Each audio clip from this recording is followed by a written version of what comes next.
We just got an absolutely massive update on the brand new Avatar in the next Avatar the Seven Havens series. We just found out some critical new information about her and who's going to play her in the new show. So hit that subscribe button and let's get into the details. So what we know so far is that her name is Sahili Khan. That is who's going to be playing the new Avatar Pavi in the Seven Havens. She's a South Asian American stage actress and singer who's been working in national tours of productions like Matilda and Frozen for the past few years. And according to Night's Edge Media, yesterday she just landed the biggest voice acting role in animation right now, The Seven Havens. And of course, on top of being the biggest, it's also the most leak-prone show in the entire franchise's history. So what we know is that the original casting call for Pavi went out in late 2023 under the working title Aurora, and the studio was looking specifically for a South Asian girl who could potentially voice both Pavi and her twin sister Nisha. Sahili would have been around 11 when that call dropped, which fits suspiciously perfectly with exactly what the character is, her age and how she will fit into the story. Obviously, she also fits into the cultural specificity that the show has been building toward from the start, since the entire setting draws heavily on South Asian mythology, naming traditions, and visual design. But the real reason we actually know about this leak is because Night's Edge Media were able to put together the dots and figure out that she was cast from a whole range of different clues. So let's get into those clues right now. So first of all, her bio on a site called Stars Before Dark mentions in passing that she recently signed with a major network as the lead of an upcoming series. Her Instagram bio also briefly carried a line reading,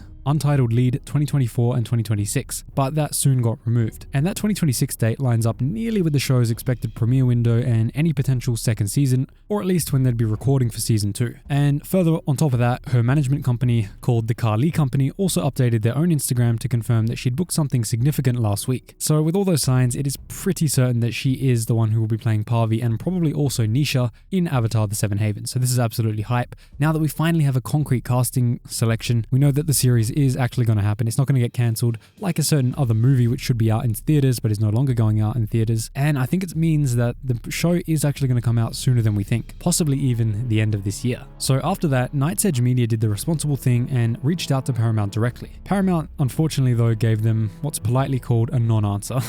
They didn't give anything back. This is the kind of corporate response that you give when you can't actually confirm a story, but you'd rather not deny it either. To me, that alone tells us where this is heading. The studio is reportedly planning to officially unveil the voice cast at San Diego Comic-Con in July, which gives them just enough time to keep the surprise intact and squeeze every little drop of marketing value out of the announcement on their own terms. Now, there's some even more exciting news about this. Sahili isn't the only stage actor circling this project either. We also know that Major Korra has been heavily rumored as the voice of Jay, Pavi's airbending mentor, after his appearance on Braving the Elements podcast, and a face that fans have pointed out looks remarkably similar to the official character art that was unveiled at Comic-Con last year. Avatar Studios seems to be building a cast made up almost entirely of theater kids and newcomers, which actually tracks with what the original Avatar did back in 2005 when Aang, Katara, and Sokka were all voiced by relative unknowns who went on to become household names within the fandom. So with all that casting news and it looking like it's about to break open in a few months to the public, this feels like a good moment to talk about everything else that's been quietly leaking out of Avatar Studios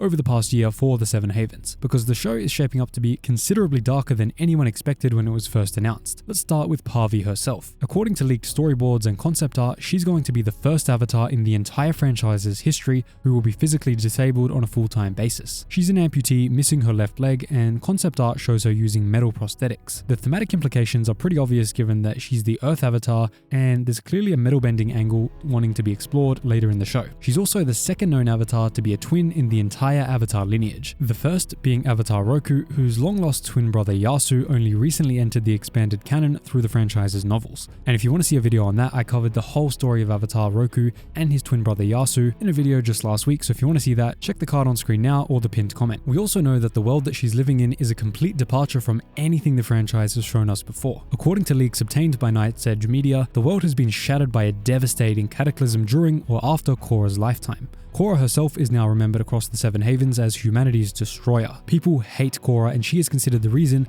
that the world ended. In fact, the Avatar's reputation is completely destroyed, not just Korra, but especially because of Korra. The leaked details suggest that she had to physically reshape the planet in order to save it. But in doing that, that is what destroyed the four nations and the whole world. And that is why that the people of the world who have survived, they are only able to live in 7 surviving places, aka the Seven Havens. And the people who have seen the storyboards for the show describe the visual aesthetic as a fusion of Mad Max and Planet of the Apes, with small remnants of the old four nations scattered around like ancient ruins. Consider it like ancient Rome or ancient Greece. They're completely destroyed and gone now, but we can still see what they once were. Furthermore, Night's Edge media sources have also revealed how Pavi actually gets discovered as the Avatar in the opening episodes, which is a great setup. She's living rough outside of Elora City, which is the main city of the show, when a man called Jay, who we mentioned earlier, spots her using earthbending to escape him. And he immediately recognizes her as a child bender that needs to be brought into one of the Seven Havens, one of the safe zones. He then chases her into a set of ancient ruins from the pre-cataclysm world, gets stuck under falling debris, and Pavi has to use all 4 elements to dig him out. And this is how she is discovered as the next Avatar. After this, the pilot ends and Pavi is taken into the custody and the care of Jay. Now, another huge thing about the Seven Havens are the energy storms. This is another huge piece. The Havens are essentially walled cities trying to survive constant supernatural weather events, and Elora has gone full dystopian by conscripting child benders into its defense force. Captain Karthik runs that operation. He's the one conscripting child benders. This is a fascinating twist. He's also a secret guardian of Nisha, a long-lost twin of Avatar Pavi. Now, the dynamic between Pavi and Nisha is doing something genuinely interesting in the yin and yang motif of the franchise that has always been a core staple of the whole series. Pavi's name means pure or compassionate, and her cat monkey companion Geet has light fur with dark markings. Nisha, on the other hand, her name means night or darkness, and her cat monkey called Ruhi is the inverse, with black fur and light markings, a clear reference to yin and yang. Some of the leaked details also suggest that the twins might literally be split incarnations of Rava and Vatu, the spirits of light and chaos, which would make their eventual reunion after the salvation of the world or its quiet end. Both girls can apparently bend all 4 elements and enter the Avatar state independently, which is why people think that one has the spirit of Rava within her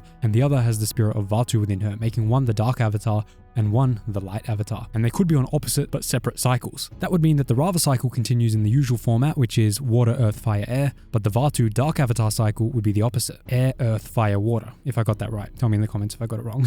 And we also know from the leaks that their personalities have been pulled in completely opposite directions. Pavi is reluctant and an amputee living in the rough streets of Elora who avoids fights and prefers to rely on her wits and creativity. Nisha, on the other hand, grew up sheltered, well-fed and trained in secret, which has made her confident, aggressive and ready to throw down at a fight in the slightest provocation. When the two of them finally meet for the first time, an energy storm hits the city and gives both of them visions about their shared past, and that's what kicks off the remaining plot of the series. And then there's one more detail which I think is going to send fans into a complete tailspin once it gets officially confirmed. According to Night's Edge media sources, it has been a very long time since the Korra era, considerably longer than the 9 years since Pavi's birth. That changes the established understanding of how Avatar reincarnation works, because up until this point, fans have always been told that the next Avatar is born immediately after the previous one passes away. Whatever Korra did during her cataclysm apparently broke the cycle for a significant stretch of time. This could be decades without an Avatar being born at all. Pavi literally could be the first Avatar to come along in generations, and that single piece of information is either going to send the fans into a complete, absolute riot, or people are going to love it if it's explained well and written well and expanded on perfectly in the series. But I don't know if that's going to happen. I really hope it does, but let me know in the comments, what do you think? Are you okay with the Avatar cycle being broken for literally generations? What, at least decades? I don't know, that's a big risk, but we'll see what happens with that. And to end off the video, I'm going to give you my prediction. If this series is amazing, Avatar will become the new big franchise. It'll become the new Star Wars. Star Wars is dying, Avatar will take its place. Maybe not as big, but it will certainly be a huge franchise. If this series fails, the Avatar franchise could be dead for at least another decade. Thanks so much for watching, and I'll see you in the next one.